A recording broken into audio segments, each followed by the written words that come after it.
In today's video, I'm going to teach you how to make a shape transparent in PowerPoint.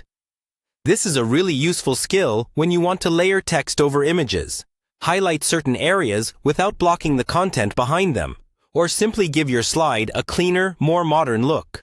We'll walk through the process step by step, and I'll explain what each setting actually does so you understand why you're clicking, not just where. First, open your PowerPoint presentation and go to the slide where you want a transparent shape. If you don't already have a shape on your slide, you'll need to add one. Go to the Insert tab on the ribbon at the top of the screen, then click on Shapes. A drop-down menu will appear with a variety of shape options like rectangles, circles, arrows, and more. Click on the shape you want, then move your cursor to the slide and click and drag to draw it to the size you like. Once your shape is on the slide, make sure it's selected. You'll know it's selected when you see small handles or dots around its edges. When the shape is selected, a new tab will usually appear on the ribbon called Shape Format or something similar, depending on your version of PowerPoint.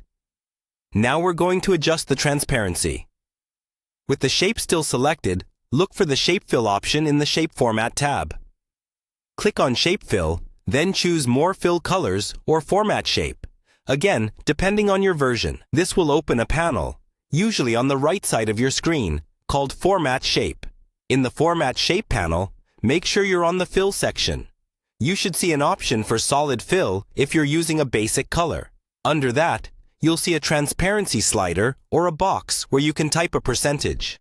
Drag the slider to the right to increase transparency or enter a specific percentage value. 0% means the shape is fully solid, and 100% means it's completely invisible. A good starting point is somewhere between 20 and 50%, so you can still see the shape, but also see what's behind it. As you adjust the transparency, look at your slide to see how it affects the overall design.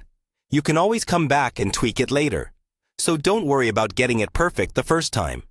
If your shape has an outline that you also want to soften, go to Line or Line Color in the same panel, and either reduce its weight, change its color, or remove it entirely. That's all there is to it. By using the Format Shape panel and the Transparency slider, you can quickly turn any solid shape into a transparent overlay that makes your slides look more professional and visually appealing.